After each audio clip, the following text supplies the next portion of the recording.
Okay, I want you to picture this. It's New York City, 1889. We're talking gaslight, horse-drawn carriages, and this thrilling, blurry line between science, spiritualism, and straight-up stage magic. And right in the middle of all of it, a world-famous performer collapses on stage and is declared dead. But here's the twist.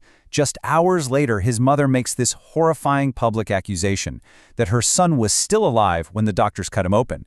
This is the truly strange and deeply unsettling story of Washington Irving Bishop. See, the real mystery here didn't start when he collapsed. It started after. When the news of his death broke, his family didn't just mourn. Oh no, they lit a match and started a public firestorm that called into question the very line between life and death itself.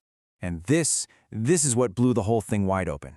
This wasn't some quiet whisper of foul play. This was a death notice, taken out in the paper by Bishop's own mother, Eleanor, for everyone in New York to see. She wasn't just grieving, she was pointing a finger and accusing 3 very respected physicians of murder. So this brings us to the central, absolutely terrifying question of this whole affair. Was this just the desperate cry of a heartbroken mother, unable to accept her son was gone?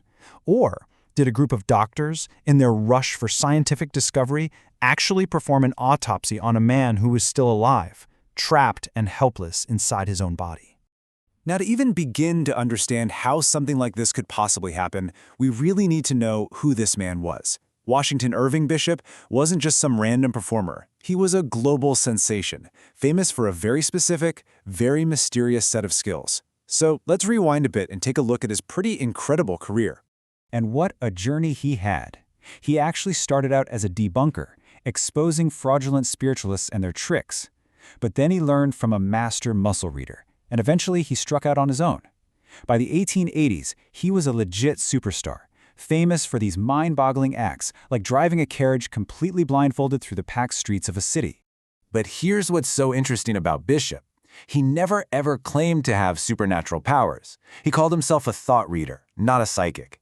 He said his incredible feats were all down to an extreme sensitivity to unconscious muscular cues. Basically, he could read your thoughts just by picking up on the tiniest, involuntary movements your body was making. But behind all that fame, Bishop was hiding a pretty dark and dangerous secret. He suffered from something called catalepsy. Now just try to imagine this. Falling into a trance so deep that your muscles lock up, you go rigid, and your pulse and breathing become almost impossible to detect. To anyone looking at you, you'd look dead.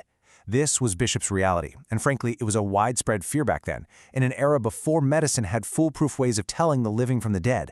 And this is where it gets really chilling. He lived in constant fear of being mistaken for dead and buried alive. Or even worse, his terror was so real that he carried a written warning in his pocket at all times. It explicitly said, "Do not perform an autopsy until my mother can personally confirm my death," because he knew his cataleptic trances could last for hours, sometimes even days. Which brings us to that fateful night, May 12, 1889. Bishop was the guest of honor at the prestigious Lamb's Club in New York. This was a super exclusive society for actors and artists. He was there to give a private performance, one that would tragically end up being his last. What happened that night was just dramatic and honestly pretty alarming. After he performed one of his tricks, he just collapsed, went completely rigid, totally unresponsive. They carried him upstairs, assuming he was seriously ill. But then, get this, just minutes later, he astonished everyone by jumping right back up, saying he was fine and demanding to finish his show. But during the very next act, he was struck down again, collapsing into his friend's arms. And this time, there was no miraculous recovery. At noon the next day, Washington Irving Bishop was pronounced dead. Just 4 hours later, an autopsy was performed. And this is where the story pivots from a medical tragedy to a potential crime. An official inquest was launched, and the actions of 3 prominent doctors were put directly under the microscope. So the whole inquest really boiled down to 2 completely different, irreconcilable stories. On one side, you have the family, insisting he was just in a trance. They pointed to his medical history, the fact that his own mother had the same condition and was nearly buried alive, and of course, that warning card he always carried. But the doctors? They defended their actions. They claimed they saw signs of decomposition, that he couldn't have survived anyway. And one doctor even said he had a verbal agreement with Bishop to study his brain after death. And here's the crucial part. They said his warning card was nowhere to be found. You can imagine the press had an absolute field day with the gruesome possibilities. This quote from the New York Herald really captures the public's morbid fascination. Could a man, paralyzed but fully conscious, have actually heard the doctors planning to open his skull?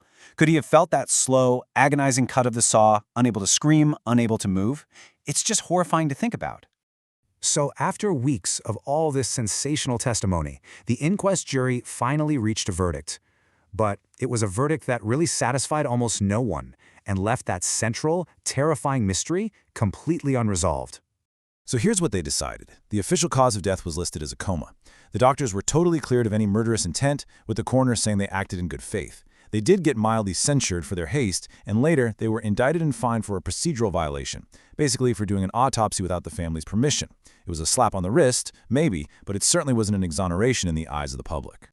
But for his mother, Eleanor, none of that mattered. She never for a second wavered in her belief. And in the end, she would have the final say, etched in stone for all time on her son's grave in Brooklyn's Greenwood Cemetery. Just one single powerful, damning word that tells her side of the story forever: the martyr. And so that's the question that just hangs in the air over a century later. Was Washington Irving Bishop the victim of a tragic and incredibly rare medical condition, or was he a man who, in his final terrifying moments, was actually conscious of his own dissection? The evidence is gone, the witnesses are long dead, and all we're left to do is wonder.